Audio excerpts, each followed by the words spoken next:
This is Barrels and Barrels, a bourbon and baseball podcast, with your hosts, Brandon Spinner and Michael Burns.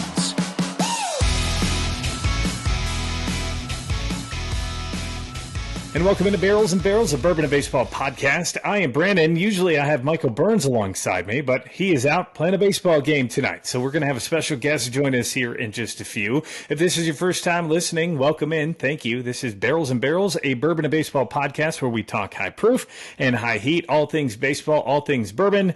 You can find us on YouTube. If you haven't already, go hit the subscribe button below. We're at 672 followers coming into this episode, growing fast and furiously. So head on over there. We've got a lot of exclusive content you can only find on YouTube. We've got our Thieves of the Week. That's the best plays in baseball on defensive side of the ball. So go check that out. We just popped one up. Our top 5 Thieves of the Week from last week. That's on our YouTube page. Our top 10 power rankings brought to you by 10th Mountain Whiskey, as well as our Thieves of the Day, or just some random YouTube shorts that we throw up. You can also find us on Instagram at Barrels and Barrels Pod, Facebook at Barrels and Barrels Pod, TikTok at Barrels and Barrels Pod. Email us at barrelsandbarrels@gmail.com. That is barrels, the letter N, barrels @gmail.com. And we're on what used to be Twitter, now known as X, at Barrels and Barrels. Find us on Apple Podcasts, Spotify Podcasts, as well as Google, iHeart, and Amazon Podcasts. Don't forget to hit that 5-star rating. And if you'd like to leave us a review, we'd love to hear your thoughts. Just leave that in. Give us your 100% honest thoughts and opinions. We give you our 100% honest thoughts, opinions on the whiskey we review and our baseball takes. So we'd love to hear the same from you. We're at 20 out of 20 5-star reviews on Apple and 14 out of 14 5-star ratings on Spotify. Last but not least, we've got merchandise for sale. I'm wearing it here on YouTube. You can find the Barrels and Barrels shirt. That is at CharlieMikeNeverWeekend.com. Our friends over there from Charlie Mike Never Weekend. And also, we've got Glassware. I'll be drinking out of that. Our special guest, Keith, that you see here on YouTube, he's drinking out of one of the glasses as well. And just in today, literally, they came in the mail today. Finally, after weeks of waiting, our hats are finally in, and we will get those shipped out later on this week. We still have a few available for purchase, so head on over to our Instagram page. We've got that link tree set up in our bio, and that's where you can find the link for that. So without further ado, I'd like to welcome in this week's special guest. We've got Keith Kurlansky. You know him on Instagram at New England Whiskey. Keith, first of all, thanks for joining us, brother. How you doing today? Hey, I'm good. How are you? I'm doing well. Thank you. Happy to have you. First, right off the bat, tell us a little bit about yourself. Yeah, excited to be here. Thanks for having me. I'm out here in Boston, so that does make me by trade a Red Sox fan. So, I'm a big Sox fan going way back into the day. Grew up hating the Yankees, and Cubs were always my favorite NL team too. You got there we go. That old school, that old ballpark. Kind of the drought together. There's a lot of parallels. Yeah, exactly. Totally a lot of parallels. So you're a big Red Sox fan. If you're watching on YouTube, you can see Keith is wearing a Red Sox jersey. May I ask who's on that jersey? So this actually is a clothing company in Boston that spoofs everything. So this is made to look like a Red Sox jersey, but it says Cup. I can't see underneath. Okay, there we go. I see it now. Yeah. But, okay, cool. So he's got the Red Sox patch. Yeah, there it is. Yeah. So, and he's wearing a Bourbon Thieves hat. We are both Bourbon Thieves members, and Keith is a Bourbon Thieves ambassador. We'll talk more on that here later on in the episode for those whiskey and bourbon fans. And speaking of whiskey and bourbon fans, he's also sent 2 blind samples for me to try. And we're going to give those a rating, going to give my guesses on what they are. He sent Michael some as well, but Michael can't be here because of a last-minute baseball thing. So we will get Michael's reactions and ratings on a different episode or on a different review later on, which you can find on YouTube as well as here on our Spotify and Apple Podcast links. So, Keith, you've listened before. You've been listening for a long time. You know how the show goes. We are on episode 38, so we're starting with the best number 38 in MLB history, and I don't think that this is even close to having anybody else, and I'm assuming you did more research than my cohort, Michael Burns, usually does. So do you know who the best 38 in baseball history is? So I was looking it up, and I was surprised at how few players have worn it for multiple years. It was there were some big names on that list, but only a year here, maybe 2 years. So, I mean, I think the guy that wore it the longest kind of runs away with that. Speaking of Red Sox, he has one of those most iconic moments as a Red Sox pitcher that I can imagine as well. So, I mean, to me, it goes to Curt Schilling there.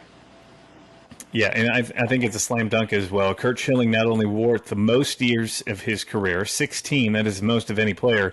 He has the third most WAR amongst any player who's ever worn the jersey. The only two ahead of him, Steve Carlton, who only wore it for 2 years, and Robin Roberts.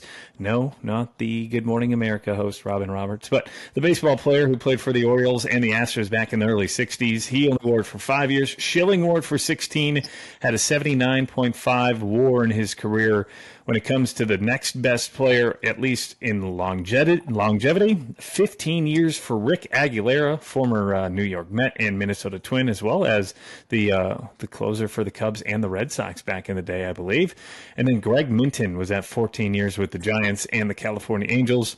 A couple other names. I'm partial to Carlos Zambrano. He wore 38 for a dozen years in Chicago and a year in Miami at 43.9. He'd actually probably be the second best number 38 by WAR and longevity.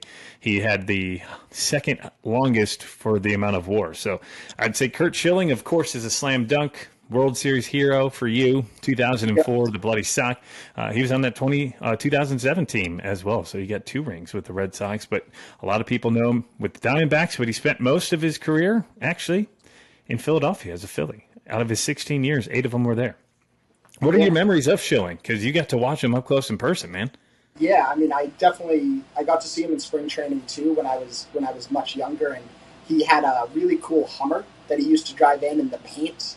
I remember the paint would change color in the light. It was like a rainbow, like always changing in the different light, and that was really cool. But yeah, I mean, as a pitcher, you think of him as a fierce competitor, right? The Bloody Sock stands out as big as anything, going out there with that, and it kind of highlights what people didn't necessarily see on the day-to-day with him. He was a gamer. He was passionate on the mound. Mm-hmm. A lot of screaming and yelling, a lot of times at himself, a bunch at the umpires as well. But that's par for the course as a pitcher. But oh, for sure. And that was back in that day when it was a little more acceptable than nowadays, right? Nowadays, you're supposed to act all PG out on the mound, but he had a lot of fire and an intensity, and it was a great career. Like I said, 79.5 WAR.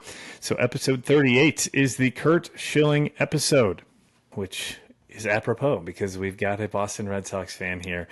So Keith sent Michael and I some samples a couple of weeks ago. They're blinds, and I love doing blind samples and reviews because it's taking the bias, I think, of the label out of the equation, or the name, right? Isn't that probably the biggest faux pas, I think, when it comes to whiskey, is people hunt the label, not necessarily what's in the bottle. Yeah, absolutely. And I mean, that's, how it goes. And you look at it the same way in the free agent market. Sometimes you go for the flashy names, and some of the underlying stats, the Moneyball stats, so to speak, don't always work out that way if you just go with the shiny player. So Keith sent over 2 samples. I have no ideas what these are. We've got sample A and sample B. I'm going to give sample A a go at first. I'm drinking this out of our Barrels and Barrels 2-ounce glass, which you can find on our link tree, as I mentioned already. Keith, what are you drinking? I know you had a pour there. Yeah, so I know we're going to talk maybe a little bit about them later, but I went with Blue Run here. Oh, awesome. Can't go wrong with Blue Run. Yeah, I'm a big fan of what they're doing. Obviously, they have some big news of their own that recently came out, so that's exciting for the whole Blue Run team, and I'm excited to see where that goes for them too. So. Yeah, and for those who haven't heard, Blue Run did acquire Molson Coors, I believe the whole company, right? Yep, I believe so, yeah.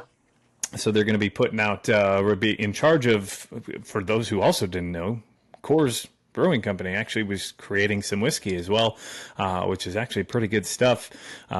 Pretty new to the scene, I believe, 4-year, 5-year. I tried a blend from Will, who is Whiskey Chronicles out in Seattle, he sent me a blind of that a couple of weeks ago, and it finished in. He sent me 6 samples. I think that was the number 2 pour out of the 6. So it's worth it. I think it's around $40-$45. So congrats to Blue Run. If you haven't heard already, go give them a holler.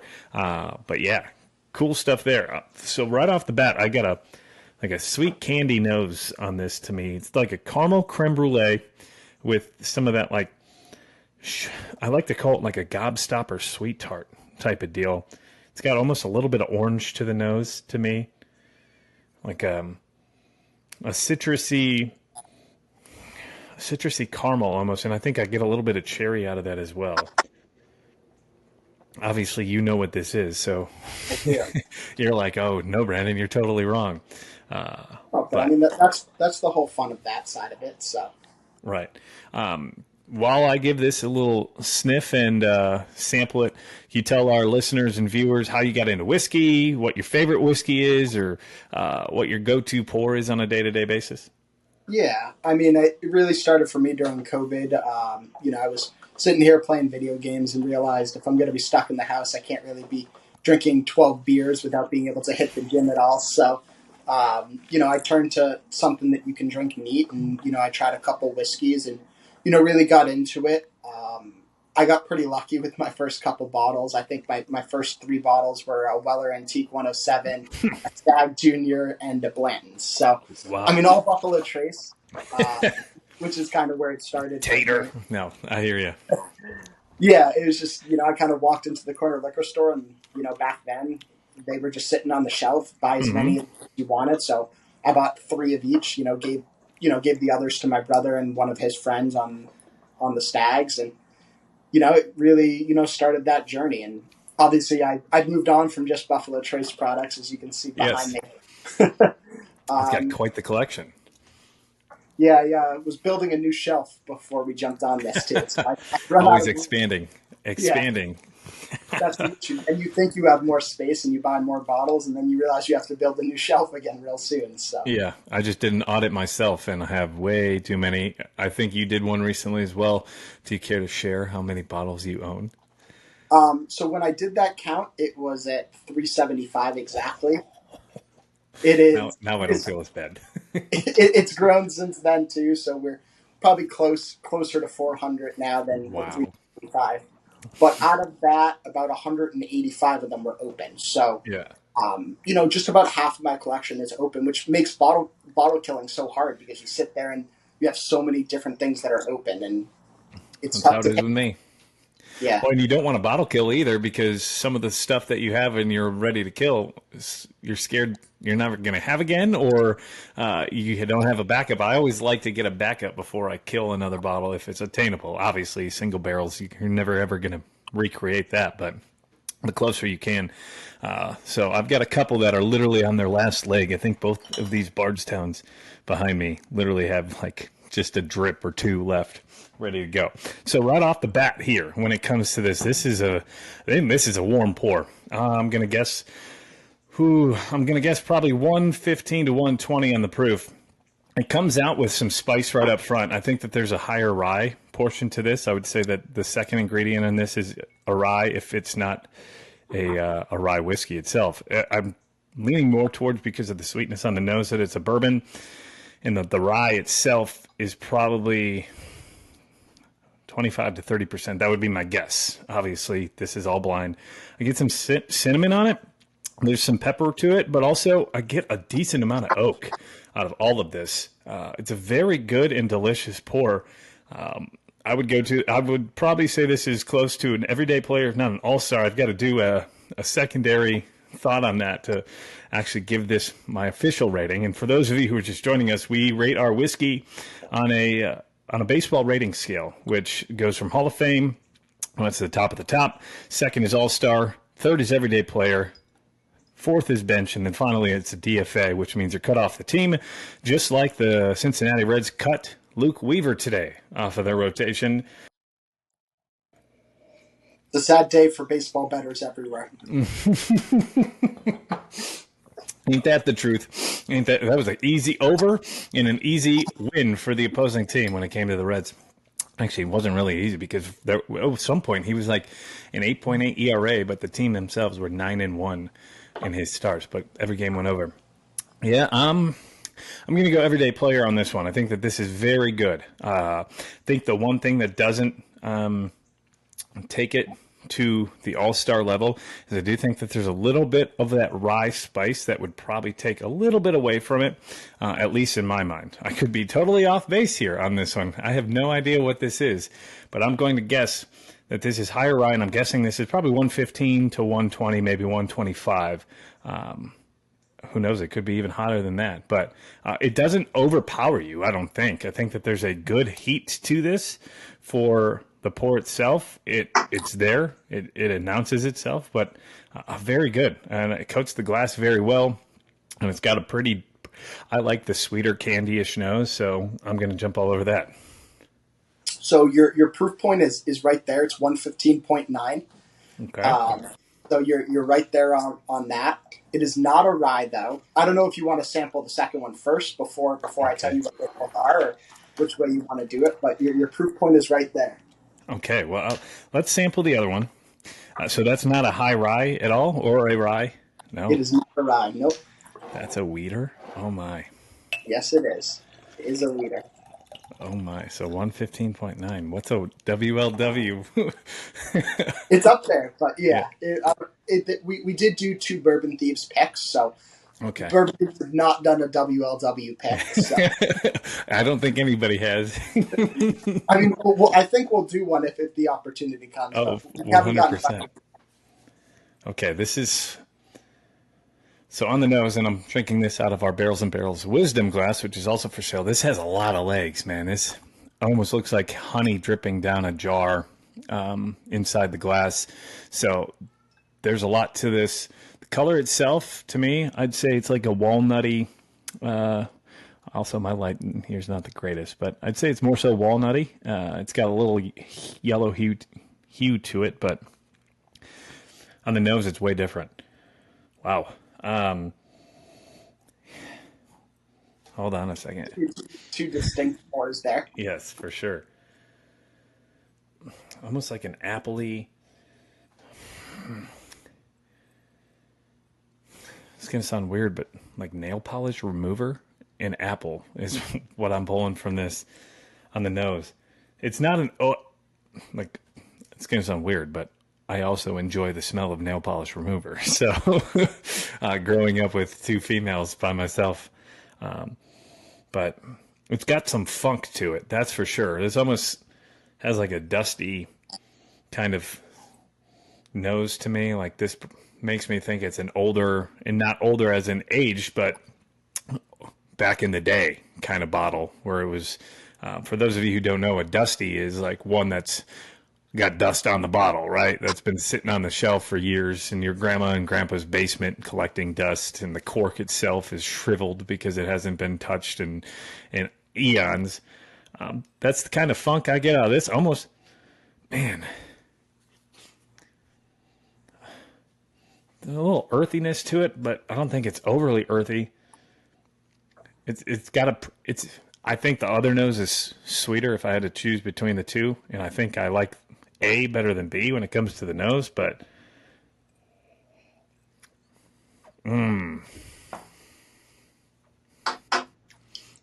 so that proof-wise to me doesn't seem as high at all. I'd probably say in the mid-90s, if not the high 90s towards 100.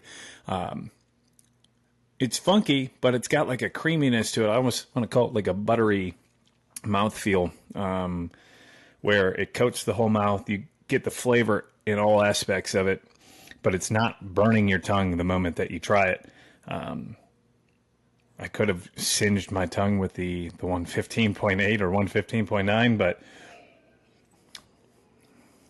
there's some caramel to it. I think that this drinks to me where it's not as dry on the tongue, so I wouldn't think that it's a higher rye, but after guessing the first one and being wrong, I'm not even going to guess anymore. But I'm going to say proof-wise 95. I do think the finish is a little lighter than the first one. Still delicious. So yeah, your proof point notes have been pretty good, spot on. This is 94. 94. Okay. Yep. So, right again, you're picking up that proof for high heat on the first one, low heat, I guess, on the second one. Yeah.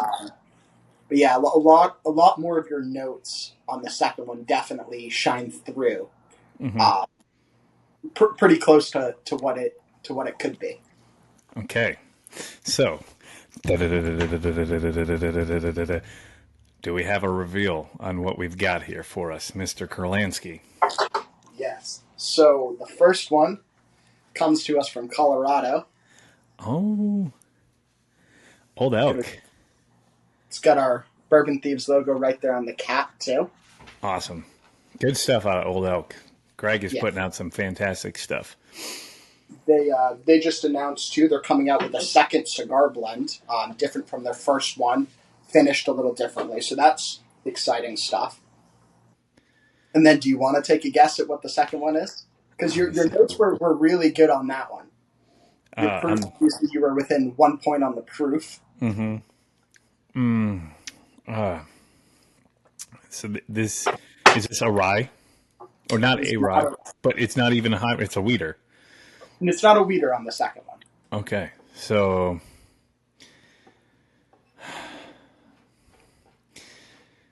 I don't just let me know it. Let me see it. Because you were pretty spot on with it being, an older name. There it is. Jack Daniels. Mm-hmm. Okay, and that's where the now that I hear Jack Daniels, it's got a distinct Jack Daniels taste to it for sure. I get the bananas, especially now.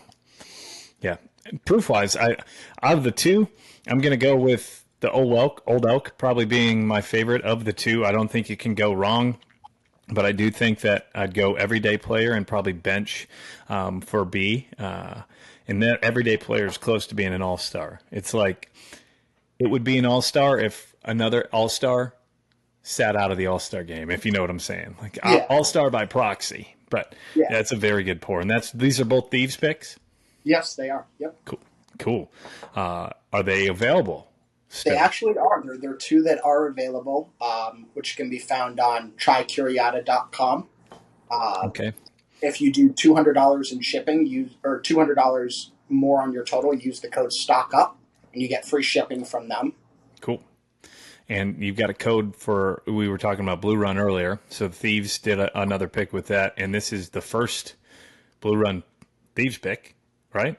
Yeah, it's the first Blue Run pick ever. So we were the first ones to be able to do a single barrel selection with Blue Run. So this is the first ever one, and it's on pre-sale right now only. So if you go to CO Box, you can find it there.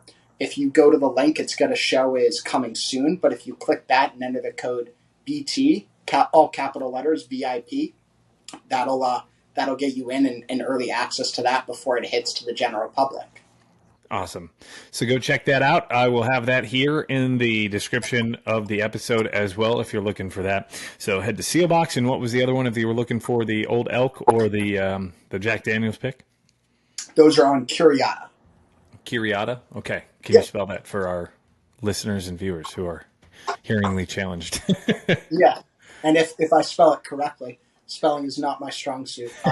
Should be CRU. Yeah, I don't know if I can spell it. Just look in the bio below, and I'll have it in the description, whether that's on Spotify, Apple, or YouTube, if you're interested in purchasing. Boy, that Old Elk is delicious, man. I haven't had something from Old Elk that I didn't like.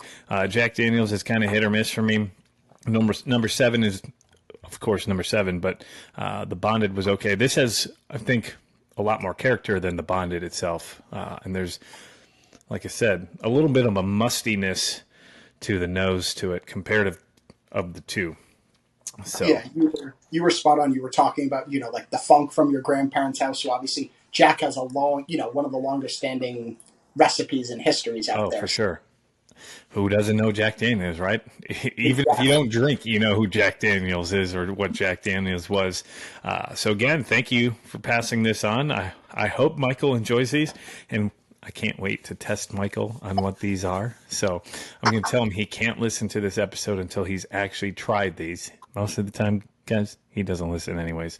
All right, we're going to mix it up a little bit. This is an addition into the podcast. Keith is not with us because this is recorded after Keith and I originally recorded this evening. But Mikey joins us for a few minutes here, fresh in his Braves uniform because he's a traitor.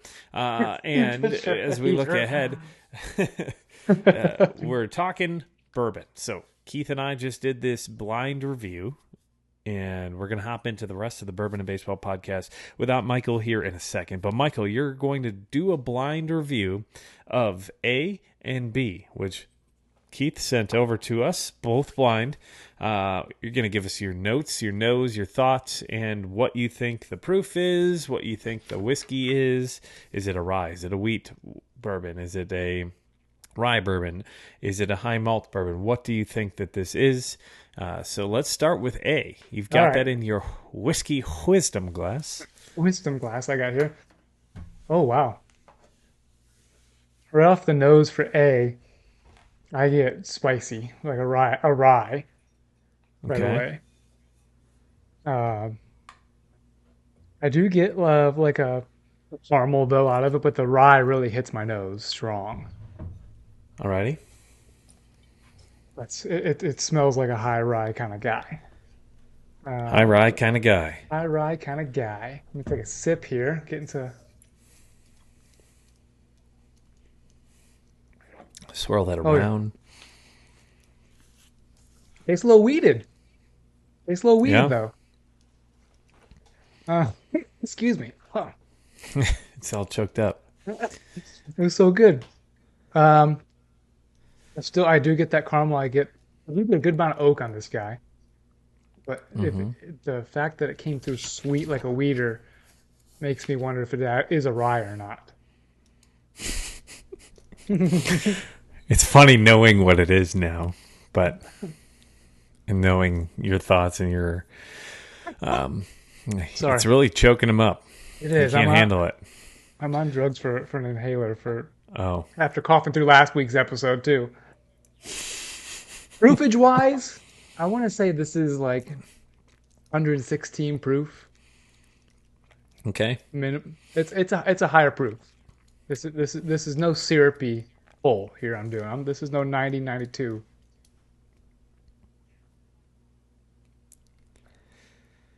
So on our rating scale, where would you rate this? It's pretty tasty. It does have a little bit of bite, but it's not overpowering. The nose, you'd smell it and you'd kind of think this is really going to burn, but it's not too bad. I get quick review. I would drink this. I would go to this. Fighting between a bench and every day here. One last sip and I'll decide. So as Michael's deciding, I also thought that this was a higher proof. I said it was a 115 proofer. So that was what I thought. And this comes in at 115.8. Michael Burns. So on our rating scale, what do you think it is? I thought it was tasty. I thought the proof was nice. It didn't smell like it. Look how crooked my freaking bill is. Oh my gosh. He's wearing a Braves hat, folks. Yeah, that's why they've been number one for me for the last how many weeks. I'm getting paid. But this I would give this an everyday player. I would go to this. It's got a nice oak to it. It's got some sweetness. Can't decide. I want to say it's a weeder. Is that your final answer? Final answer, yes. Everyday player. It is a weeder. It is a wheated bourbon. It's an Old Elk wheated store pick by the Bourbon Thieves, coming in at 115.8. I thought that the nose was actually better than the palate, but we are both right on the money. Let's go, baby. Let's go. I thought it was a rye up front at first, and then I was like, and it ended up being the weeder. So we are both in line. I rated it an everyday player, as you may have heard earlier in the podcast, but I said it was on the edge of an everyday player who potentially becomes the all-star when an all-star drops out of the all-star game. Oh, okay. Do you know what I'm saying? It. Yeah. It's on the fringe. He's not necessarily an all-star, but he gets the all-star nod because another all-star decided to leave. No, I So like it. good call there, Nux, Michael Burns. baby. Now- Nux, let's go. Yeah, there we go. Yeah. Alrighty. So let's pour up number B, or letter B, and see Numeral what B. you think. Yeah, I've had several pours at this point. I'm in the middle of editing, so let's get to it. I got this in my sweet tooth. You have it in the tooth too? So it's funny. I had A in a tooth, and I had B in a wisdom. So you went in the reverse order, but either way, it's tasting the same. Oh no. Right off the bat, what do you think that is? That's a Different? single malt. That's a single malt right there, baby. Yeah. Absolutely. It's not a Kentucky bourbon for sure. I just get peat. I just get peat on the nose. I do have to stick my nose pretty far in this tooth a little bit, rushing it. Yeah, I'm getting peat. I'm getting, what you get out of it's not Irish. It's a single malt. It's not right. It's not Scotch. All right, taking a little sip here. It's not Scotch, or it is Scotch? You said it's... It didn't smell like Scotch. It just smelled like an American single malt. All right. It doesn't taste like it smells as much, though. I get, peanutty a little bit. It's still a single malt. I get peanuts. Not a lot of smoke there. Take another sip.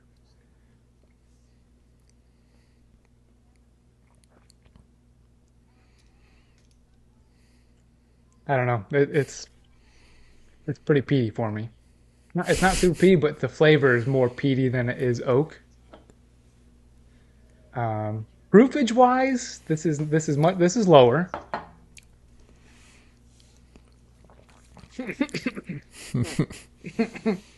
This is the fastest you've ever done a review. Right. I'm trying to pull it all together. I would say this is like a 104. Okay. 104 proof at the most. And I don't know. I'm fighting. I'm fighting to see if I would enjoy this further. Would I buy a bottle of this? Probably not. It's a little peaty for me. I'm missing some sweetness out of it. One last sip and I'll give my B&B rating here. Alrighty. So as Michael does that, he's going with peaty and American single malt. So what do you think on our Barrels and Barrels of Bourbon and Baseball podcast rating scale? I got to DFA this guy. It doesn't have the oak, the sweetness. It is too much on a peat side for me. Do you want to know what this is? What's the proofage? 94 proof is where this runs in. So you are 10 above. And this is not an American single malt. This is a Tennessee whiskey coming from Jack Daniel's Distillery. This is a single barrel, 94 proof barrel pick from the Bourbon Thieves. This is Jack Daniel's? Jack Daniel's, single barrel. Wow. And I think I rated this an everyday player, if I remember right. Really?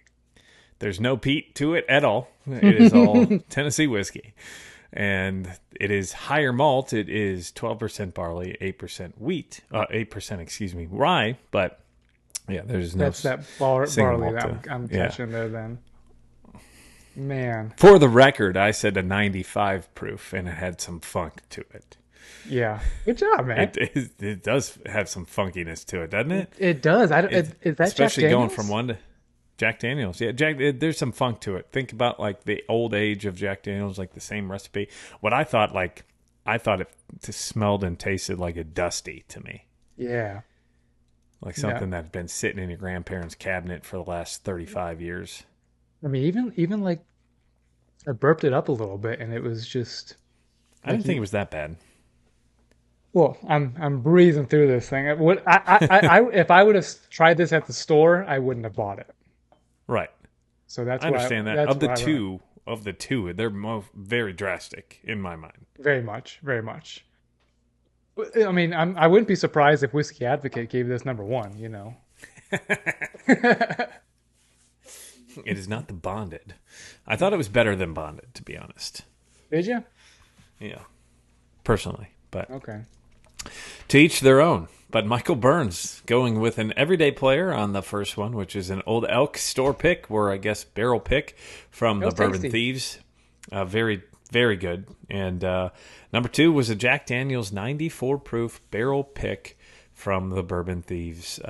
They are both still for sale, as we mentioned earlier on the podcast, and you can find that link in the description below. Thank you to Michael for joining us for this quick 5-second segment. Thank you, Brandon. And then Keith and I will get back to baseball talk right after this. So, moving on, without further ado, we are both a part of the Bourbon Thieves. We talked about a couple of their picks, the Blue Run pick coming up. But the Bourbon Thieves, we're a community. It's basically a whiskey community amongst friends. But as an ambassador, can you tell our listeners and our viewers what the Bourbon Thieves actually are? Yeah, so like you said, we're a community within a community. Obviously, the bourbon community is fantastic on its own right, and there's a lot of great people that are out there, and there's a lot of groups within the bourbon community that focus on friendship and talking and having fun. That's really what the Bourbon Thieves are about. We're a group that was founded by a group of different people from all over, right around the COVID time as well. And they just wanted to get together, get on video calls. We were all stuck at home, so let's do something fun, while we're trapped at home. And that's really where the Bourbon Thieves were born from. We're very anti the secondary market, is really our big thing. And, we try to do what we can within the community to help each other out. That's giving, advance notice, like we know of a drop coming at a certain store in a certain area. So we let people know, and, we do what we can to help each other out. And we do weekly calls, we jump on videos. We have weekly calls sometimes. Yeah. I mean, sometimes you never know. We might do a few a week. There's no rules. We have a Discord chat, and we're all in there, and we're pretty active throughout the day. And we just hang out and talk, and, talk bourbon, talk whiskey, and talk everyday life, too. It's not all bourbon whiskey, but we're a community within the community that supports each other.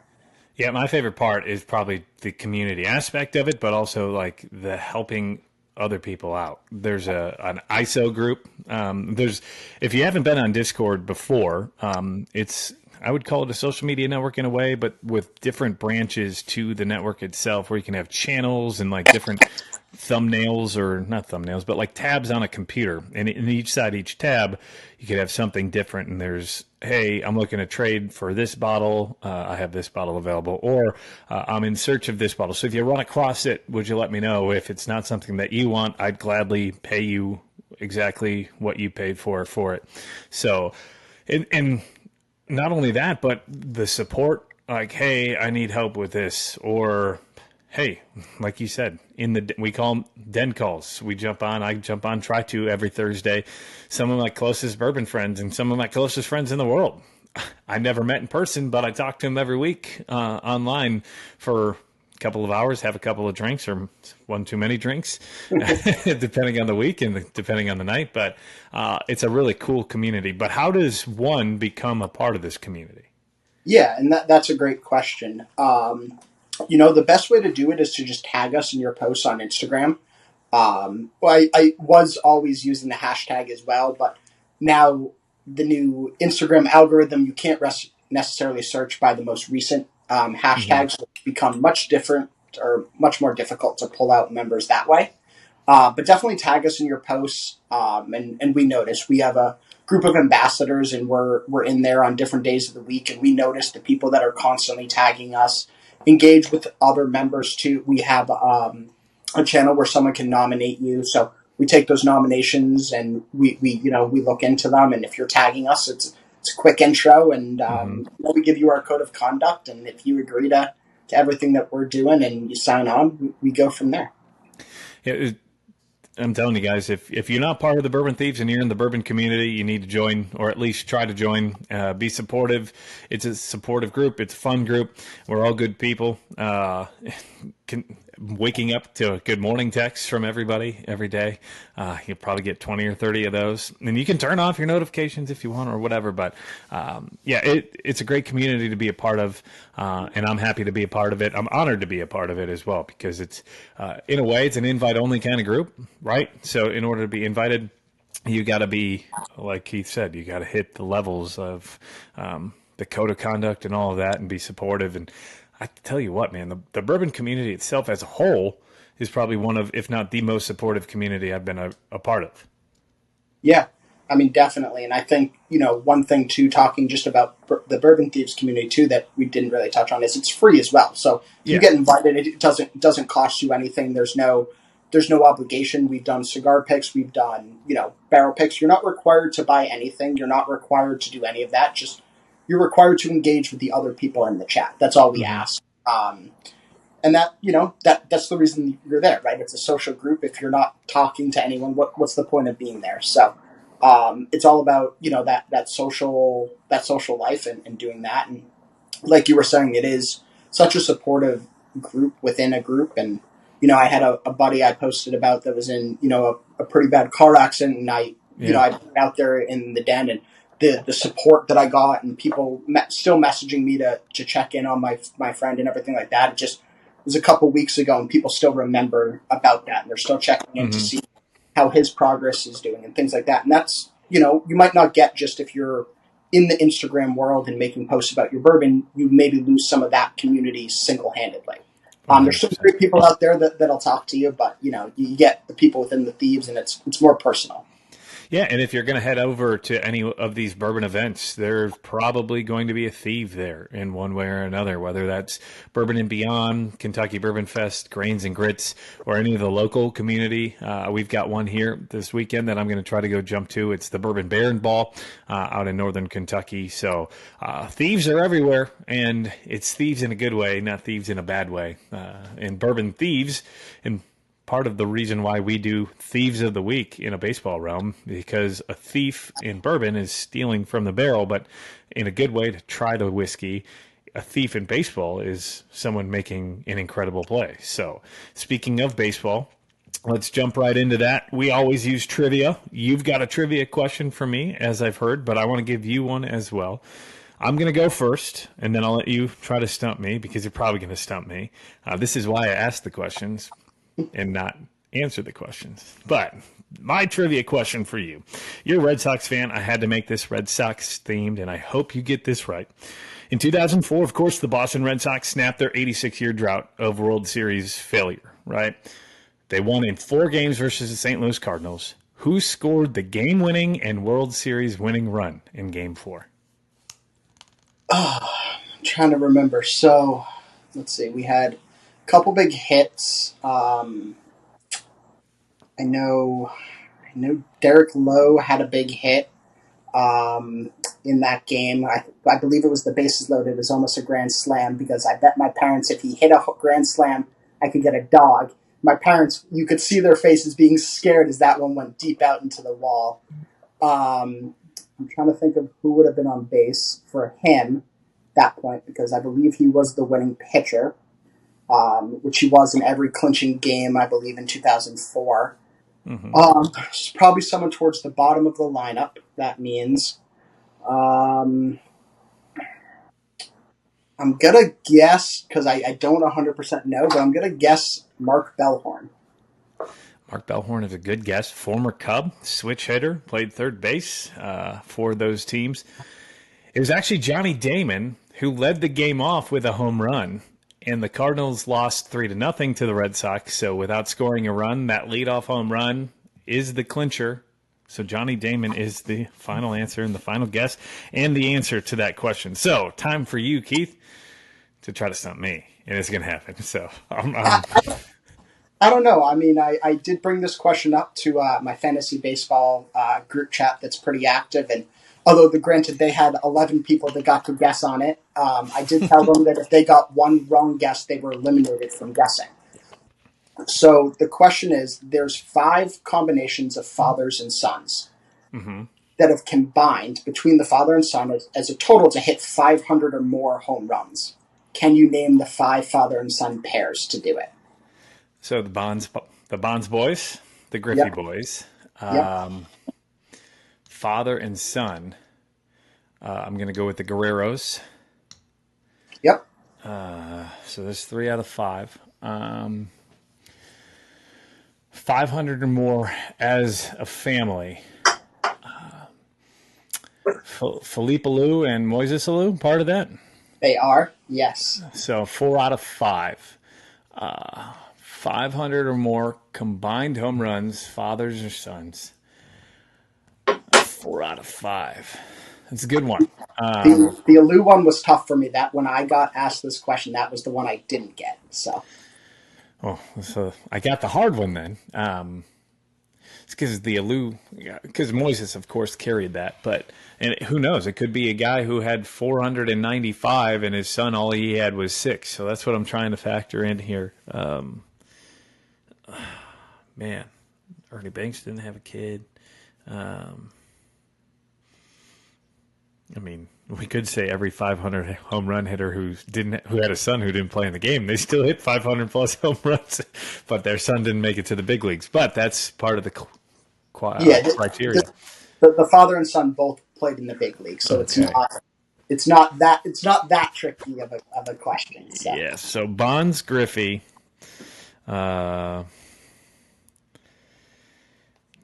Guerrero, Alou. Man, this fifth one's stumping me for some reason. I'm trying to think of all the dads in the baseball world who played and their son have played. Bo Bichette and Kevin Biggio, their fathers didn't hit 400 plus, and they're not even 100 in their career. I'm trying to think of who. Is it an active player currently? It is not currently an active player. Okay. Well, although technically he might still be getting paid from a team, but he's not. He's not on an active roster. Okay, he won't be batting this year. So, okay. You know what? I'm going to give up at this point, just to give our viewers and listeners no more wasted time. But so, who's that fifth daddy-son duel? The Fielders. Oh, you're right. He is getting paid by the freaking Detroit Tigers and Texas Rangers. Oh man, yeah, the Fielders, Cecil and Prince. There you go. That's a good one. That is a good one. I would. I think it's the Brewers part of it that like I blinded. But yeah, Cecil and Prince, man, they were mashers too. Oh yeah, that's a great question. I guarantee you, Michael wouldn't have gotten 3 of them. Yeah, I tell you, the Alous were difficult, but obviously there's a Cub roots a little bit there too, so that probably why that one kind of resonated. Well, and part of that was also because of the Alou family has generations of baseball history. And I believe Philippe's brother played, and I think Moises had a brother who played. That they weren't as great, but that family's just historic. And Moises was, I think, near 400 in his career, so it wouldn't have taken a ton for his dad to reach that threshold. Cool. Well, we've talked baseball with trivia and Curt Schilling, but you're a huge Red Sox fan. I want to focus more on the AL East, which until the last week and a half or so has been one of, if not the best divisions we have ever seen. I do think in the last couple of weeks it started to lose its shine, personally, as a non-AL East fan. But so the AL East standings probably aren't anywhere what a lot of people thought they were going to look like at this point at the beginning of the season. We've got the Baltimore Orioles atop, and then in second place, the Tampa Bay Rays, then the Toronto Blue Jays, the Red Sox, and then the Yankees. Right now, your first thoughts on the AL East. What do you think? Yeah, I mean, it's definitely, way different than you would have thought. Baltimore was, had a ton of young players and a ton of great prospects, and really none of them have come up and missed so far this year. Right. You had Colton Cowser, who was really the only prospect that's come up that hasn't exactly shined for them this year. I know he got sent down last week, but he wasn't getting a ton of playing time, so that's not really fair to say that he's bad or anything. But everyone that's come up has just immediately made an impact for that team, and that I thought they could be in it, towards a bottom wild card if everything went right. And Grayson Rodriguez struggled out of the gate, so if you saw him getting sent down, you wouldn't think that Baltimore's leaving that division.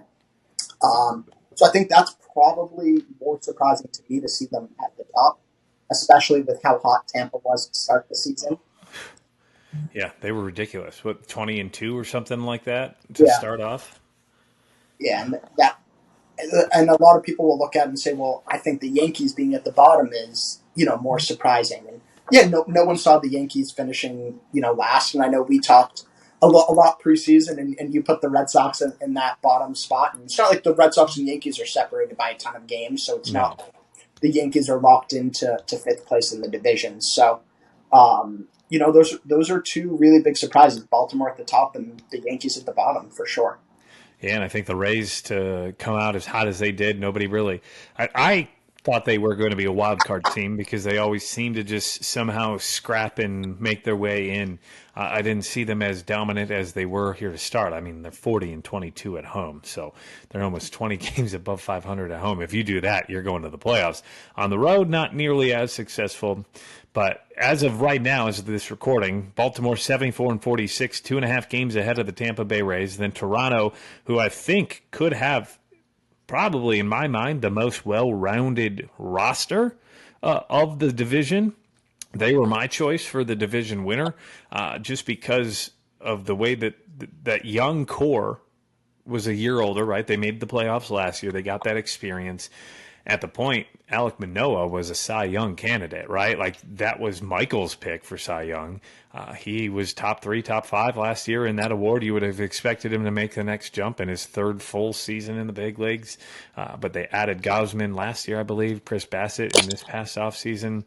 Their pitching, to me, probably is the scariest when it comes to a 3 to 4 man rotation, especially if they've got Ryu back healthy. They've got Jose Barrios, who used to be the Twins ace 3 years ago, and then Kikuchi, who's like a number 5 that anybody would take as the number 5 on their team. So you make that a deep, and if for some reason Manoah does decide to pitch like Manoah, you've got 6 deep as a starting staff, and then you're rolling out that one of the scariest offenses. If they were firing on all cylinders, they have a hard time scoring runs in clutch moments. But, I mean, I said at the beginning of the year, find the hole in that lineup. Yeah. I mean, you have the corners kind of covered with Belt and Chapman, and they've been, Chapman's not as he was the first 2 months of the season, Right. but he's still hitting really good. And I mean, you have, Bo Bichette, who potentially could be fighting for the title. I mean, he's on his first rehab game today. It was supposed to be yesterday, but it was rained out. So Yeah. You got him possibly coming back this weekend to that team, and he's at the top in hits. So, I mean, those are tone setters. With Springer hits leadoff home runs as good as anyone, and then you have Bo that can just come on, get on base, and then followed up by Vladdy, whose power numbers are a little bit down this year. Yeah. Compared it's a little perplexing. Yeah, which is probably different than they were thinking. But, I mean, the team's still hitting around them, so you're putting those guys on base. And if you're on base, you have the opportunity to score a run, and that's the important thing. So. Yeah, and you've got Kevin Biggio, Whit Merrifield, who is playing all over the field. He's been in left field more recently, but he can play second base. They have like 7 second basemen. And Dalton Varsho, who's a great utility guy. He plays anywhere, catcher, second base, outfield. Kevin Kiermaier can go and get him. So defensively, they're pretty good outside of Ladd, who's kind of been their weak spot at first base. But that's a lineup that I think if they get right, that's a team that's kind of, in my mind, a sleeper the moment they make the playoffs, right? Because all it takes is 1 or 2 of those pitchers to get hot, and it's going to be hard to beat. Yeah, and I mean, they have a really good bullpen as well. So, I mean, in playoffs, times have changed. You really just look for your starters to go 5 solid innings, and you turn it over really to whatever starting pitcher get bumped for an inning or 2 here or there. And you really put an arm on that bullpen, and they have one of the better ones out there that could be going. Yeah, they certainly do. And as a Cubs fan, I saw that in front row in person last week when the Cubs went to Toronto. I do want to boast this. As a Cubs fan, do you know that the Cubs are 9-6 versus the AL East this year? So that's the one team that they've lost 2 to. I saw in person, and that was the Red Sox. So tip my hat to you, yes. But currently, the Red Sox are 10.5 back, so the division probably out of the question. But the wild card, they're 3 games back, and they're in the hunt for that. And then the New York Yankees, for as lowly as they've been, they're still at 500. But they're on a 4-game losing streak coming into tonight. As I look at the scoreboard right now, they are losing 2-0 in the bottom of the 8th to Atlanta, so more likely to lose their 5th in a row, fall under 500. This is the latest that they've ever been in last place or at 500, I believe, since 1995. That's 30 years of, and that's probably why you said that's one of the surprises is they're in last place. Right. And I mean, you've looked at a couple of the rosters, in the last couple of years. I mean, you're not throwing out Derek Jeter and some of their big names that they had, the Pettit days and everything like that, where even if the rest of the roster wasn't fully there, you knew they were always going to find a way to compete. And they don't really have that name. Judge was hurt for a while, and their record with and without Judge are, extremely different. Yeah. Giancarlo's average is, not quite the Mendoza line, but it's down there in the twos. I think it's even lower than that, or at least it was the other day. I think he was 198 last I checked. He may have gotten a little bit better, but yeah, he's not been great. Anthony Rizzo, after the head injury, which we're just finding about a week and a half ago, Giancarlo is at 203 now, so he's much better in the last 2 weeks. He must be batting over 300, but his OPS plus though as a whole is 99, so that's right at the league average. So it's not like he's been a negative, but you expect more from him. 18 home runs, and that's really all he's provided because he's got 45 RBIs and 52 hits. Josh Donaldson hasn't been great. Rizzo obviously is out, but he wasn't himself.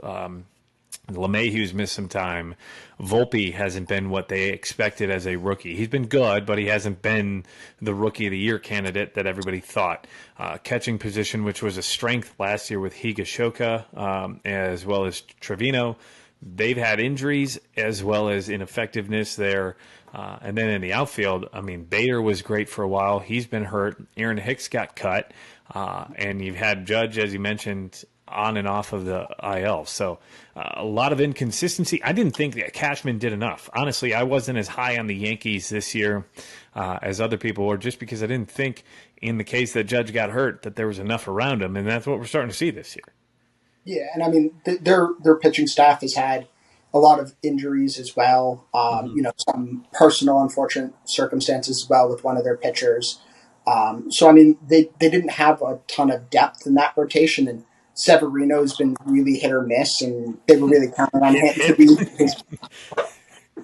I tell people jokingly that I think I jinxed Severino's career because I went to Yankee Stadium and saw his first career start, and it wasn't a glowing start, if I remember it completely. It wasn't bad, but he was a rookie and didn't look that great. And I said, it's because I'm here as a Red Sox fan. I'm gonna ruin his career and hurt the Yankees that way. It's like the curse of the Bambino, but the curse of the Kurlansky. Exactly. I love it. Speaking of no hitters, because Domingo Germán threw a perfect game earlier this year, and you were mentioning personal issues, and we're not going to dive too far into that, but he did go into rehab for alcoholism. The LA Angels currently throwing a no-hitter versus the Texas Rangers in the bottom of the sixth inning. Of course, it's halfway through the game. We'll keep an eye on that and update you. And, of course, if you're watching and listening, you already know whether or not that ended. But in real time, Keith and I will be paying attention to that game as the Angels lead the Texas Rangers 1-0. I don't even know who's on the mound for that one because I haven't pulled it up, but I might as well do that. As far as the Red Sox, your Red Sox, time for you to gloat, time for you to talk. You just got probably your second best player back last week in my mind, Trevor Story.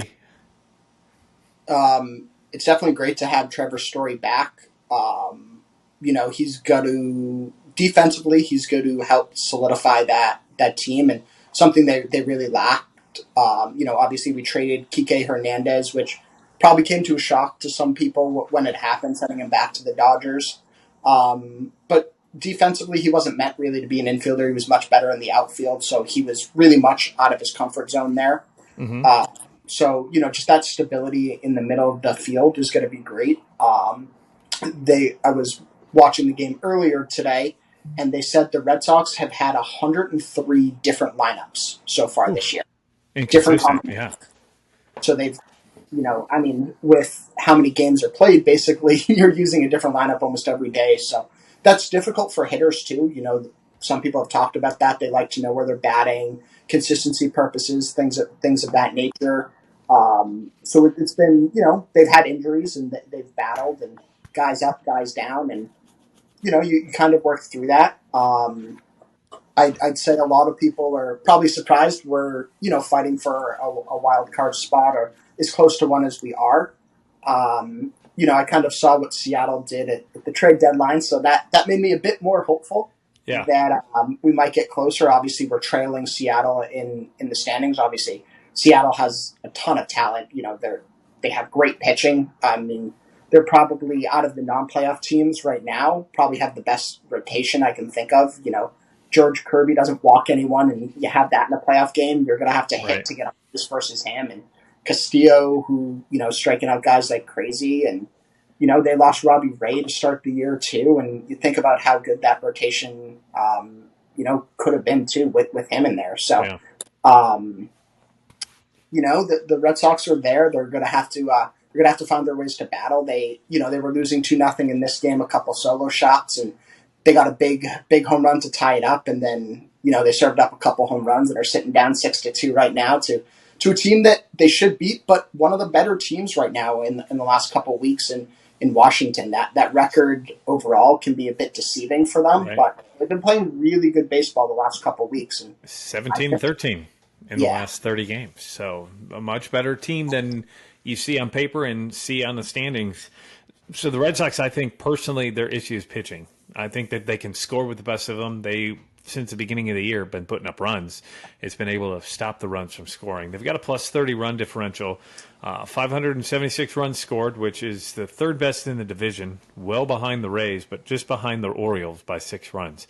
But they've given up more runs than anybody else in the division, and only a handful of teams in the AL have given up more runs than the Red Sox. Obviously, the Oakland Athletics, but behind them, the Royals and the White Sox, and then the Tigers. But really, the Red Sox need to work on stopping runs. And I think that was probably one thing I was more disappointed with them at the deadline is they moved Kike, right? And then they went out and got Luis Urias from the Brewers, which kind of felt like a panic move.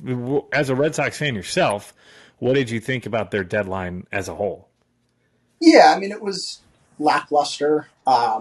But I'm kind of getting used to that with Chaim in charge. I mean, I don't think he's going to, even if the team was, right in there in the thick of the division, only a couple games back, I'm not really sure what he would have gone out and done at that point. Maybe he goes and gets a pitcher, but he doesn't like to trade from the farm. And obviously starting pitchers at the deadline are the most expensive commodity. Right. So it'd be tough to judge and say what he would have done. I mean, it was weird picking up Urias. I didn't really see it or understand it, especially because at that point, Story was rehabbing and was close to coming back. And Pablo Reyes, who's been playing really well for us this year, and we have a couple other platoon guys and a couple other guys in the system that could have come up. So it was an interesting addition. He's looked pretty good for us, so better than I would have thought he would have been, and he's flashed it, with Milwaukee before. I mean, he's shown he has some talent, so. Well, he was a top prospect with it the was Padres just an interesting overall move that I didn't expect. Yeah, it definitely was an interesting move for sure. And speaking of interesting move, you mentioned the Seattle Mariners. They are ahead of the Red Sox in the wild card, not by much. They've played very well here since the second half of the season started and since the All-Star break. They are 64-55, a game up on the Red Sox as of tonight. They currently lead the Royals 4-3 in the top of the fifth. That series has been quite good, actually. 2 extra inning games between those two teams. I found myself, I'm even wearing a Mariners hat because they were my World Series pick at the beginning of the year. As you mentioned, it's that rotation, right? Castillo, then you go Kirby, Gilbert, you got Bryce Miller, Brian Wu, and the guy that Dave just called up. His name always escapes me. He pitched last night, but he's one of their top pitching prospects. There's 6 pitchers, and they're missing Robbie Ray, as you mentioned, and then also Marco Gonzalez just went out, who was a veteran leader in that rotation. So their pitching, I think, stands amongst the best.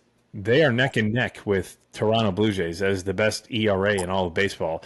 It was the Blue Jays going into last week, and the Cubs kind of roughed up the Blue Jays, and the Mariners had a good stretch, so they jumped as the number 1, but they are real close. As of coming into tonight, the ERAs between the two of them, right now the Blue Jays at 3.68 have the best ERA in baseball. Second is the Seattle Mariners.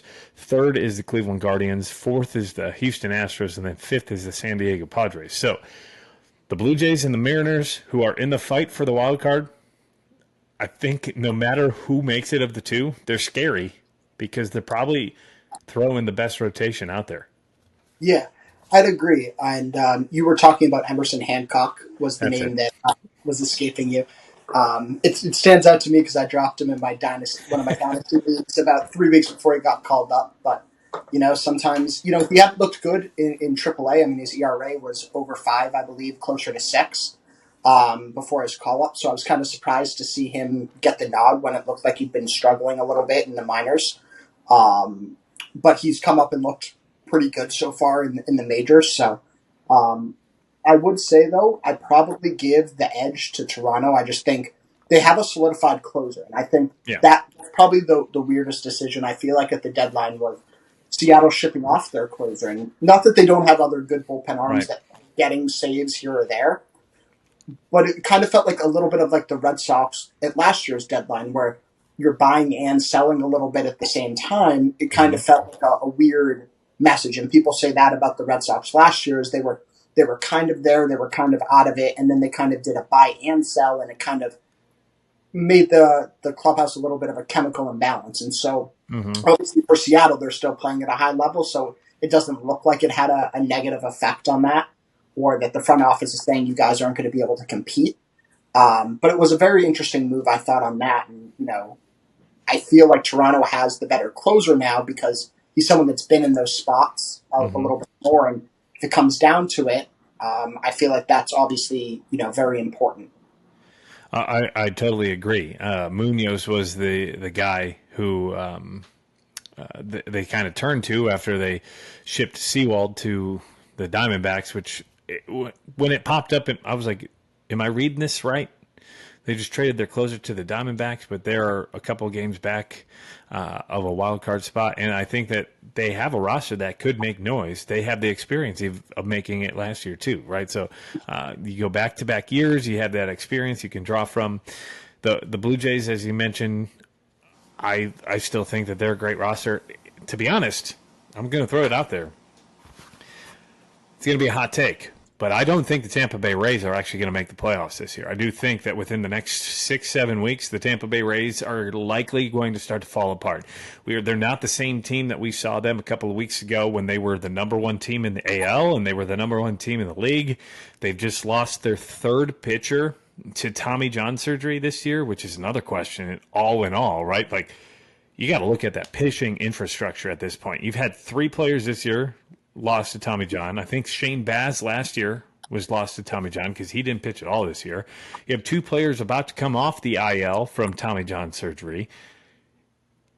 Now, what are you doing as a pitching staff, number one? Number two, Wander Franco issue. That's the elephant in the room right now. What's going to happen? That's your best player. If he's going to be out indefinitely right now, what's that going to mean for that team? Yeah, I mean, I think if you're Tampa, you really have to look at a player like Randy Rosarina and make him the leader of that clubhouse. Obviously, he's a very outspoken character in a good way. And, he really, he's shined in the playoffs. His name was made in the playoffs. So, I mean, I think you look at him as kind of the leader of that team and, let him do his thing. And, he's capable of carrying a team. I mean, that's why they did so good in his rookie year in the playoffs is what he was able to do on that field. So if he gets a little hot or, picks up some of that slack, I mean, he can do it. I mean, you can't replace Wander Franco, right? Like what he can do on the field, you can't just do that. So you're going to have to draw from some other ways inside. I mean, Yandy Diaz continues to hit, and he plays good defense as well for them. So, I mean, you kind of look at that and, if those 2 guys can do what they can do, they have other big pieces. Yeah, Yandy Diaz is having a career year. He leads the AL in batting average right now at .321, and we'll get to him here in a second. But they've got the players. Luke Raley, who is a candidate for Rookie of the Year, just had an incredible – did you see the home run inside the park today? That's one of the craziest caroms I've ever seen. Go check that out on our TikTok or Instagram page. It blew my mind. I've been watching baseball for years, and that one, as an outfielder, I hurt inside because you play that as well as you can, and it's still just everything goes to crap. But Yandy, Brandon Lowe, or Lau, Isaac Paredes, Randy Arozarena, Jose Siri's having an okay year, but an OPS of 768. He's hitting home runs. He's got 23 bombs. You've got players. I just think that you're losing a lot of production if Wander doesn't come back. And the distraction behind that itself, to me, you kind of lose a ton of energy. You had this team who was the best team in the league for months, and now they're just kind of in a free fall. They're still winning, but not winning as much on the road. And you're not going to be at home where they're sitting. If Baltimore continues where they're at, I don't think you're catching them at this point. They're only 2.5 back, but it feels like a bigger leap than that, doesn't it? Than 2.5 Yeah, games? it definitely does, and I think that's mostly because of the big lead that they had, right? So you look at it as, 2.5, but like that means Baltimore's made up so much ground to even be in a position where they're leading, and they kind of ping ponged for like a week or so where it was like a game here, a half game there, and they kind of stayed close. But now you're 2.5, and it kind of feels like Baltimore is starting to pull away. Yeah, and it's felt like that to me for weeks. I was actually surprised when I looked at the standings and saw it was 2.5 games. But to me, like I said, it's a hot tape. But that pitching staff worries me because you got Glasnow, and then it's hard to know who is reliable from that point because how many bullpen games can you do? You can do it in the playoffs here and there, but you're going to burn out your pitching staff. And Glasnow's just coming off of an injury as well. He had Tommy John too, didn't he? He did, yeah. I mean, So there's another Tommy John arm. Yeah, I mean, he was the sticky tack era, like right away when they removed it. I think it was his first start after the whole sticky tack gate last year. He ended up hurting his arm, which I agree with him. You can't make a change like that mid-season, which was his big issue. It's like, but I mean, you still have Taj Bradley, who's a good young arm that's going to come up and make some impactful innings for them. And he's been hit or miss so far in the MLB this year. He's had some really good games and some really bad games. Mm-hmm. But I feel like Tampa is a team that always finds a way to do it, especially with their pitching. You got a guy like maybe Taj just becomes a bulk guy, and you throw one of your relievers out to start, and you have him come and give you 4 or 5 innings out of a bullpen. They just always seem to do it. And I agree. I mean, I don't know necessarily who would overtake them in the wild card. I mean, you have Seattle and the Red Sox and the Yankees right there. That's my only thing is there a team that's going to step up, even if Tampa continues to slide, that can play that consistency to overtake them? So Tampa's got a 4.5 game lead, or now 5 after today in the wild card, but I don't think it'll be 5 long because Seattle still has a lead in their game. As far as the Los Angeles Angels, it's Reed Detmers on the mound, who actually threw a no-hitter last year in May, so it could potentially be his second career no-hitter. Reed Detmers, I got to see him in person once, and that was when he was with the Rocket City Trash Pandas, AA affiliate of the Los Angeles Angels in Huntsville, or I guess it's Madison, Alabama. That's right in Michael's backyard, literally. Michael could walk there. I think it's the Mariners that could overtake them. They've got a 5-game lead over Toronto and then 7 over Seattle, but it's hard for me to think that Rays team is going to be able to hold it together. They've already started to just come back to the mean itself. And I think if this Wander thing ends up being more than it is right now, right? It's just allegations. But if this gets dragged on, I just saw that he's got Dominican, I believe, authorities looking into this now. So that could really provide a distraction. As someone who's been in a locker room growing up in college and in high school athletics, the locker room itself and the distractions around the team, it's actually a real thing. And I think that could distract this team away from the ultimate goal because that's the guy on that team, right? Like Wander, he's flipping the ball to himself. Who knows if they're ever going to play with him again? Because he's not just dealing with the potential of being suspended. He's dealing with the potential of criminal charges here and being locked away for the better part of his career, if not the rest of his career. So that could be a distraction, and I do think that the Astros, to me, are going to overtake him no matter what, because the Astros may actually overtake the Texas Rangers, in all honesty. That's going to be a hell of a race to watch down the stretch, is that AL West. But that Mariners team, we've talked about it. It's that pitching staff. I'm looking at it here. Fangraphs gives the Rays a 96% chance of making the playoffs. The Astros an 89% chance. The Mariners a 28.6% chance. The Blue Jays actually a 71.6% chance, and then the Red Sox is 17.1. I'd say the Mariners or the Red Sox can do it. I think the Mariners have the edge over the Red Sox because of pitching. Because I think their offenses, while the Red Sox are a slightly better offense, I think the Mariners' offense can stick up to any team. They can put runs up. They get cold quick, and they don't score in clutch situations similar to Toronto, but at some point that may level out. But I think the Yankees are toast. And my question to you, and my question was going to be for Michael as well, is Aaron Boone done? I think so. I mean, there were rumors. What was it last year? Like mid-season, that he might go, and the Yankees are well known for not firing mid-season. If the Yankees finish in 5th place, under 500, I don't see how he comes back. I mean, I feel like he's been on the hot seat for a while, and maybe I've wanted him to be. I was a little biased for 2003, but ouch. Yes, I guess so. But I mean, it just it doesn't seem like the team's clicking, and I really this year I don't think it's his fault. I mean, I don't think any manager, even if you take Joe Madden in his prime, who did Houdini tricks with the Right. Devil Rays back then, could have put this team in a playoff team. There's too many injuries and too many holes, and the Yankees, I know before the season started, were really trying to trade Hicks, who you noted they cut. They were trying to get rid of Donaldson and open themselves up to be able to go spend some money in other places that they couldn't do with some of these Right. higher salaries of these guys. So, Rizzo, obviously, like we talked about, is tapered off a lot, and that's hurt the team as well. And The fault of his own, to be honest. But yes, I totally agree.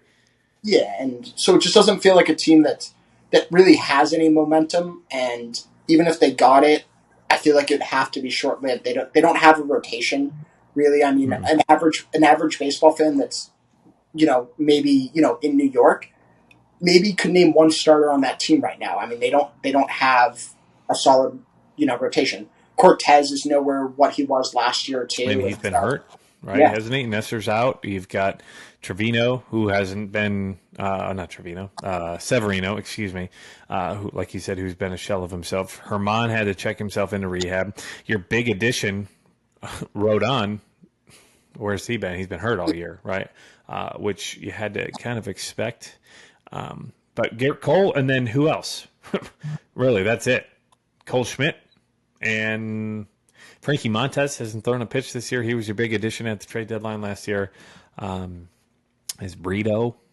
And I'm a baseball fan, and I'm trying to struggle to find the rest of that pitching staff. And, of course, they lost again tonight, so that is 5 in a row. They are now under 500, 60 and 61 in dead last. I know that makes you smile. As a Red Sox fan, I would have assumed you wanted Aaron Boone to stay as the manager, because that would just mean continuously fail as a Yankees organization. But I would probably I think they're cooked. I think they are done, and I do think that they need to start making changes. I don't think that AL East is as strong as it looked even 4 weeks ago, right at the trade deadline, or even at the All-Star break. That was the division, and I'd say right now it's the AL West, because even if the Angels haven't been as great since the All-Star break, they're still just about 500, if not slightly above 500. They're kind of one of those teams that bounces back and forth as well. But I think the AL West, just because the quality between the Rangers and the Astros, I think might be a little bit better than the Orioles and the Rays at this point in time. And then the Mariners and the Red Sox and the Blue Jays are kind of even at that point. Now, that's all the AL. The AL East and the AL West, the AL Central, well, we're not going to talk about, because the Twins, they probably have that. The Guardians kind of are a scrappy team, but the NL West really is starting to take off, at least the team in the AL West, or the NL West, excuse me. The Los Angeles Dodgers, they've won 9 in a row. As of this broadcast, they're getting ready to take on the Brewers to try to make it 10 in a row. All of a sudden, they're 72 and 46. It seemed like it happened like that. Yeah. I mean, I believe you and Bernsey talked about it a little bit in last week's episode, is that offense isn't anywhere near as big of a juggernaut as it's been. Obviously, they had a guy that they were counting on preseason, in Gavin Lux that tore his ACL, unfortunately. And that really changed that whole outlook of the team. Like, Gavin Lux wasn't going to make or break them as a playoff team, but he was going to be a solid contributor to that team. Exactly. Ability. I mean, you lose a guy like Trey Turner. That's a big hole, and he was never going to fill that. Although Turner's he's been picking it up as of late, but he's been okay this season. But yeah, you kind of looked at that stability that he was going to provide. He had big league experience. He's been with the club for a while, so in terms of in their system for a while, right? And they have picked it up, and it'll be interesting. Not this Saturday, but the following Saturdays, that the Red Sox and Dodgers are actually playing each other. The reunion of teams: Kike Hernandez, Mookie Betts, JD Martinez, all come back to Boston, and there's a couple of Dodgers, obviously Justin Turner for the Red Sox, and we have some old pitchers too. So it's going to be a fun reunion in those regards. But yeah, the Dodgers are clicking right at the right time, and you have so many veterans and guys that have won. Obviously, Dave Roberts knows how to win in the most clutch spots, and right. But you have hitters too that have done it. JD Martinez obviously is a tremendous batter, even though he had a down year last year. Has picked it up tremendously this year. Right. Mookie Betts is starting to do some Mookie Betts things, and you have a great bullpen as well. And that rotation, Clayton Kershaw, as long as he stays healthy, you can't count him out. They have the pieces. Especially you got Walker Buehler potentially coming back. He's rehabbing. Like, they're getting healthier too. Yeah, and Freddie Freeman could potentially be the MVP, and he's just consistent. Reed Detmers is going through 7. He just ended the 7th inning. Here's my question.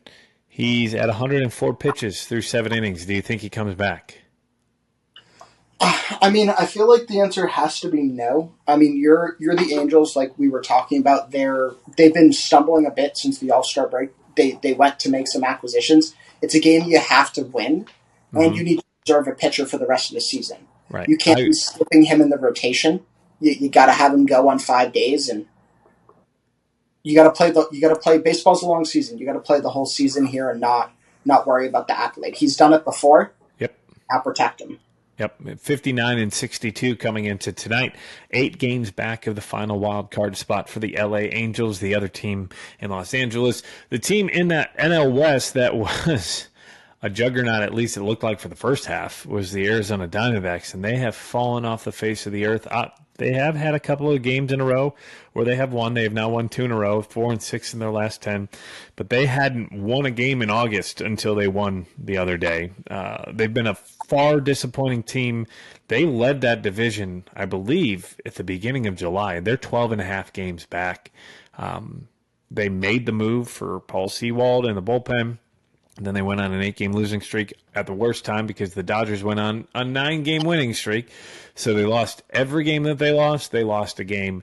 I think that they're a scary team down the road. I said at the beginning of the season, I don't think that they have it all together this year. They've got a young team. This was the year to learn how to win, and then next year I think is the year that you make your moving year. But they've had a rough go of it as of late. What's the biggest surprise to you? I know you're a huge fantasy player, but as far as the Diamondbacks, what was the biggest change, I think, for them? Yeah, I mean, their manager's great. Obviously, he has Red Sox ties as well. With third base coach, wasn't he? Yes, and I think he was a great mind, and that's a big get for them. But I feel like they're still a young team. They don't have a ton of people on that I look at that say has that playoff experience. So I think, even being in a playoff hunt for a little bit, Corbin Carroll's been amazing for them this year. Probably, everyone thought he had the potential, but I don't think people put him necessarily where he was this early in his career. I think he's hitting the strides of where people saw him after some time to adjust. So I feel like that's a big step forward for them. Although he kind of reminds me a bit of, going back to Seattle, a little bit of Julio Rodriguez, who was better than people expected in his rookie year. And Julio's still having a great year, but I mean, that average isn't where you would have expected it to be. Right.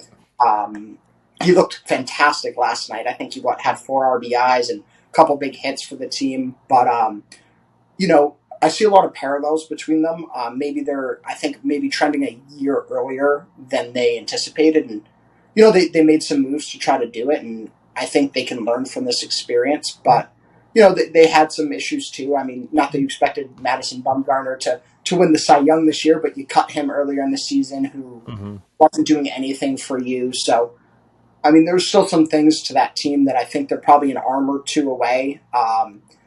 I know you and Bernsey have talked about his last name, and I can't pronounce it any better than you guys could with Padif. Fart, yeah. But I call him Fart because it sounds like, but it's Fart, yeah. PFAADT. He hasn't been that great so far for them, and that's obviously someone that they were counting on to step up. And so that's why I'm not saying necessarily they don't have the talent within the system, but they're probably missing that veteran arm. And I agree they shouldn't have gone after a Scherzer or a Verlander at the deadline. That wasn't the right move for that team, but they probably need a veteran ace like that they wanted Bumgarner to be when they signed him, is that veteran presence that's won before, which is really what I think they need to go to the next step. And there aren't going to be incredible arms on the market next year, but already looking ahead, I believe Blake Snell is going to be an arm that's going to be out there. Shohei, I don't think that they're in the running for Shohei, but they do need a guy who's been there, done that. Maybe it's a trade down the road. I'm not going to dive into that yet because we're still in the middle of the season, and we'll get into the offseason moves here when we get to the offseason. But the Diamondbacks have been in a free fall. The Cubs losing tonight, I have to say it, to the White Sox 3-0 in the top of the eighth. Shohei Ohtani stepping to the plate versus Aroldis Chapman right now as we're watching here in the top of the eighth. To put a bow on it, Red Sox did lose to the Nationals. Houston Astros beat the Miami Marlins 12-5, and then the Cleveland Indians. Ooh, there's a fine. I gotta put another $1 in the jar. That's 10 for me. The Cleveland Guardians lost to the Cincinnati Reds here in Cincinnati, 7-2. Tampa, as I mentioned earlier, they did get the win in San Francisco. That's a big race for the NL wild card as well, because San Francisco, I believe, holds the second spot at this point. I've got to relook at the standings, but between the Cubs, the Reds, and the Marlins, who are all fighting for that final spot in the wild card right now in the NL, that's going to be a good race. I think it's going to come down to the final week of the season, obviously, but Arizona only in game and a half back of Miami for the final wild card, as the Marlins and the Reds are tied at this point. The Giants are only a game and a half up on the final wild card spot there. So a close NL wild card as well. And I think that's what I love about that expansion to the playoffs, right? Last year was the first year of 6 teams rather than that 1-game playoff. It keeps teams in the mix. Even if you look at it, the Mets are only 7.5 back of a final wild card spot, even though they are last, or they were last in that division a few days ago. Washington's even Washington's 8.5 back of the wild card. Not saying that they're going to win it, but for this far, as bad as some of these teams have been, that's a lot closer than I would have expected. Yeah, absolutely. I mean, you have to look at that wild card race, and the NL was, in my opinion, way more active. Like, you saw the Cubs go out and they traded for people. I mean, there a lot of those wildcard teams that you just named were super active in the deadline, and I think that's what, like you said, keeps that race so close. Is you had a lot of teams that bought, and a lot of teams went and got pieces to compete, and they have been competing. So I think that definitely adds a layer to that race, much more than really any other division. I mean, unless you count, obviously, the Central with the 2 biggest pitchers that got traded at the deadline going to that. But outside of that, more players, I feel like, moved into that NL wildcard race than any other playoff race that exists. Mm-hmm. And the one team that really didn't make too many additions is Cincinnati Reds, currently in the final spot as of today, tied with the Marlins. So I believe that would be a tiebreaker rather than a game 163, I think, with the new rules. And I think that the Reds would take that. I'm not 100% sure. I think it's head-to-head. And if it's 3-3, I think it goes to your divisional record. And I believe the Reds have a better record within their division than the Miami Marlins do at this point in time. So the NL wildcard is going to be a big race. Also a big race, at least at one point, it seemed to be Shohei Ohtani, whether he was going to be able to catch Aaron Judge. This is what I like to call our token Shohei Ohtani talk. I I don't think the Triple Crown's as much in reach as it was even last week. Last week we thought it was a chance, as you talked, Burnsy and I. He's now down to 5th when it comes to batting average, so it's going to be a big hurdle to jump, especially if Bo's going to be back within the next week or two, because he's above him. You got Yandy above him, and 2 other people have now jumped above him. Home runs, he's going to win by far, unless he gets hurt. Luis Roberts, I believe, 10 home runs behind him. But RBIs, he's now behind Kyle Tucker and Adolis Garcia by 7. So I think the Triple Crown, probably not. But is it still, to you, the best season ever played by a player in MLB history? Yeah, I mean, I don't think there's any way to argue that. What he does on the mound and, what he does at the plate, it's just, it's hard to beat. There's no reason why he, shouldn't be getting MVP and Cy Young votes on both sides of it, and he should take them. And it's just been an incredible year. I mean, you don't see that every year, and I feel like you always see players play their best season when they're impending free agents. They seem to find a different level, but I mean, the contract that he's playing for is far different than any contract we'll ever see again. So I mean, yeah, it's just all around it. It's doing things that have never been done, and probably the only reason the Angels bought. There was talks of for buying to try to show him that they're willing to go for it, but I don't feel like he's coming back to the Angels regardless, Not even anymore. if the playoffs, unless they went on a deep playoff run. I thought it was a foregone conclusion that he was going to leave. But I mean, he's doing things that we've never seen before, and you're going to see people try to emulate. And regardless of what they do, I just don't know how anyone else stacks up to what he is doing. Agreed 100% in full. But he still hadn't, real quick, right now, off the top of your head, where do you think he ends up next year? I mean, I really think a lot of it really depends on how the free agent market shapes out with other players. I feel like it's going to be a slow-moving free agent market next year, because I feel like everyone's going to be waiting for where does Shohei go, and a lot of other names are going to kind of sit in limbo because teams that have the financial ability to go for him aren't going to go for those bigger names right off the bat because they need to save the money.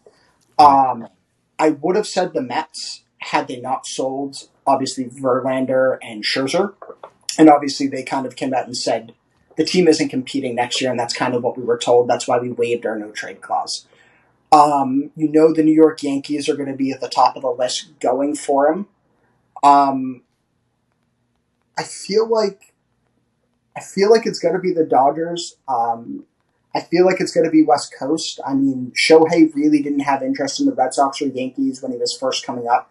He wasn't really interested in the East Coast. I know he probably is at that point where maybe he wavers on that because he's more concerned about winning and playing in playoff games. But if the Yankees and Red Sox finish 4-5 in their division, even though they have the money to spend, I don't think that makes them runaway contenders for him either. So, I mean, I feel like he stays out west. The Dodgers have the money. The Dodgers always seem to be the team to do it. I mean, maybe San Diego makes a couple trades to free up some salary cap and some salary space, and maybe they go into the running for him. Obviously, Machado was going to come off the books. He re-signed, so he stays.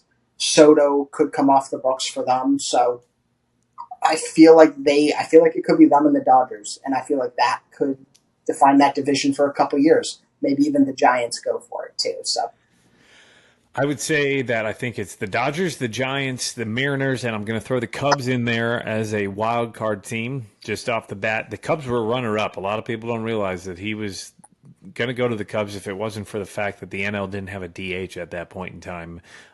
So he ended up going to L.A. And speaking of L.A., the Angels did send Reed Detmers out to go for the no-hitter. And first batter of the 8th inning, Marcus Semien, base hit, and Detmers is now pulled from the game after one pitch in the top of the 8th inning. So he's done. The no-hitter is done after 7 innings. Tip of the cap to Reed Detmers.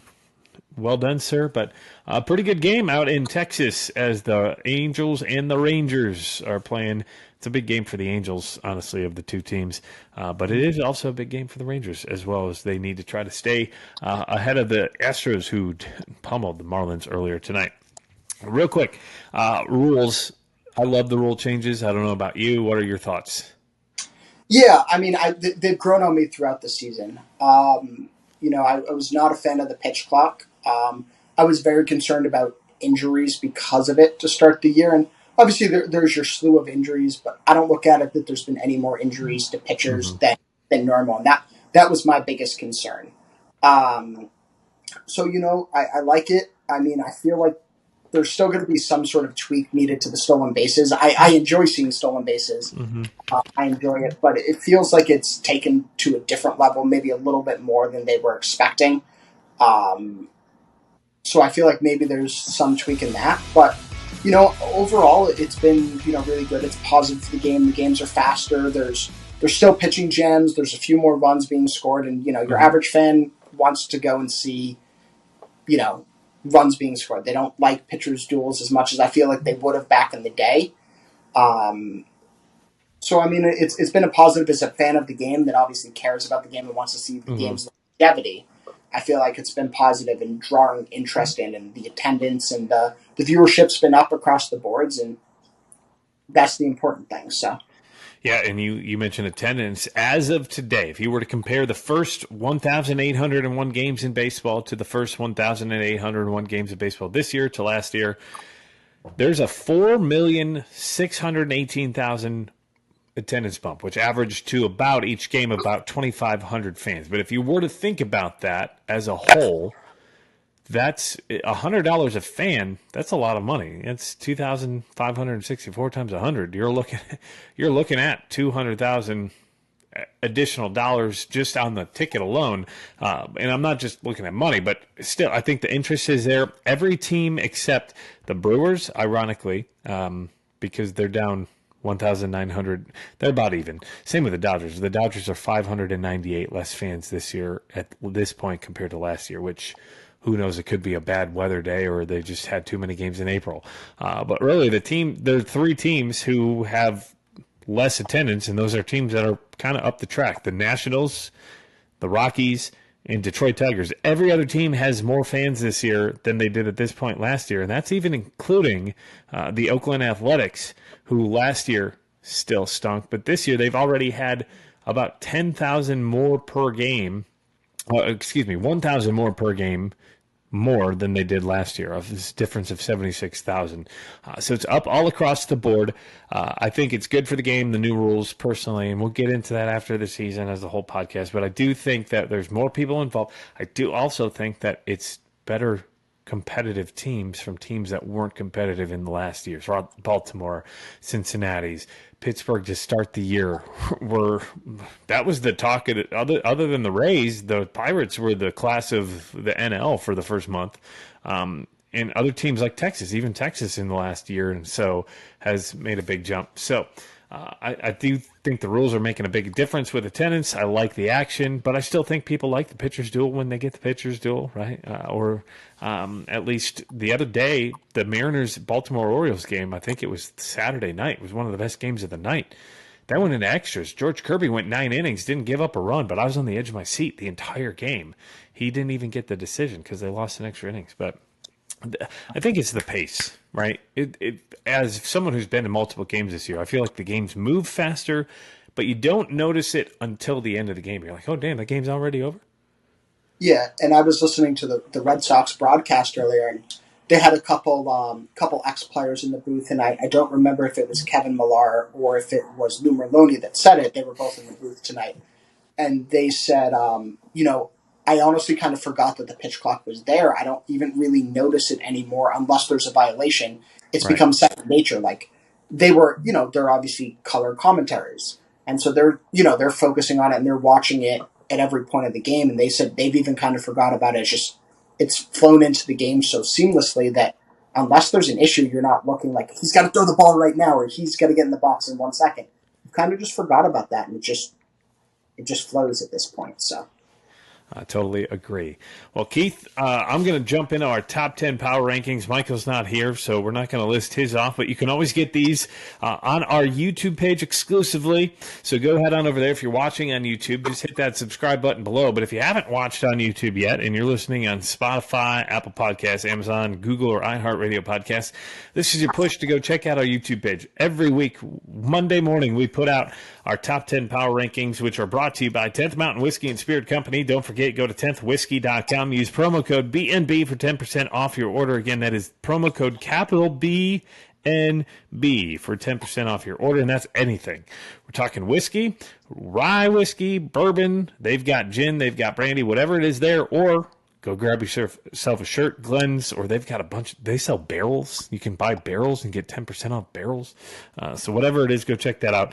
Michael's not here, so you're not going to get his top 10, but you're going to get mine. Number 10 for me this week, Milwaukee Brewers. 9, Toronto Blue Jays. 8, the Seattle Mariners. 7, the Philadelphia Phillies. 6, Tampa Bay Rays. 5, Houston Astros. 4th, the Texas Rangers. And I'm going to let you go on over to our YouTube page to get those final 3. And again, that is Barrels and Barrels Pod on YouTube. Just hit the subscribe button and you'll get all our videos anytime you go on youtube.com. Keith, any last words or thoughts? Thank you again for joining us. This has been great having baseball talk with you. I'm bummed Michael couldn't be here because we love geeking out with other people about baseball. But what are your thoughts about the season as a whole? Any Bourbon Thieves thoughts or bourbon thoughts that you want to get off your chest? This is the time to do it. Yeah, I will say, there was a great thief today in baseball. There was a great play. I haven't got to watch it yet, so I didn't bring it up yet. But I heard there was an incredible baseball play today out in the field in our earlier games, because we had games starting at 1 o'clock today and all over. So it's one of those weird baseball days where there's baseball on all day. So it's a great day. I love it. It's a great day. Yeah. I feel like, it's been a fun season. I feel like the playoffs are going to be more open than we've ever seen before. I don't think that regardless of who makes the playoffs, there's going to be a clear-cut favorite, more so this year than any other year. I mean, you saw the run the Phillies went on, and the Phillies are getting on another run, so you kind of look at them. I'm just excited to, get into the colder weather and see the baseball, in the playoffs where we get that out here in New England. In those styles. So, I'm looking forward to seeing what happens. I hope either the Cubs or the Red Sox make it, so I have someone that I like to root for in it. But if Cody Bellinger keeps being old Cody Bellinger, that's possible. So, it's all about community, and that's what makes the fun of everything. So. 100%, and thanks again for joining us this evening. This is Barrels and Barrels, a bourbon and baseball podcast. We talk high proof and high heat. We had a high proof whiskey and a low proof whiskey on the show today. So go check us out on Instagram at Barrels and Barrels Pod, Facebook at Barrels and Barrels Pod. That is the same handle. You can find us on TikTok and YouTube. Our Twitter /X handle is at Barrels and Barrels, and our email barrelsandbarrelspod. That is barrelsandbarrels@gmail.com. I'm just stuck in that Barrels and Barrels pod mode. You can also buy a hat, t-shirt, or Glencairn's glasses. Keith is holding his up. I've got mine here. We've got Wisdom, Tuath, or regular just Glencairn's if you want to go check those out. Head on over to us, email us for the link, or head on over to our Instagram page as well. I am Brandon. That is Keith stepping in for our normal host, Michael Burns. You can find Keith on Instagram at New England Whiskey. So go give him a follow. Tell him what you thought about his pinch hitting is what I'm going to call it tonight. He pinch hit for Michael Burns tonight on Barrels and Barrels. Keith, once again, thank you so much for joining us tonight. Last thing. Go listen to us on Apple, Spotify, Amazon, Google, or iHeartRadio podcasts. You've listened before. Do you know how Michael ends this show? I don't believe I can remember how he ended it. I was listening earlier, and I didn't quite get to finish the episode. I was trying to remember it. Well, he does it in the most white boy way possible, and that is with 2 words. Let's go!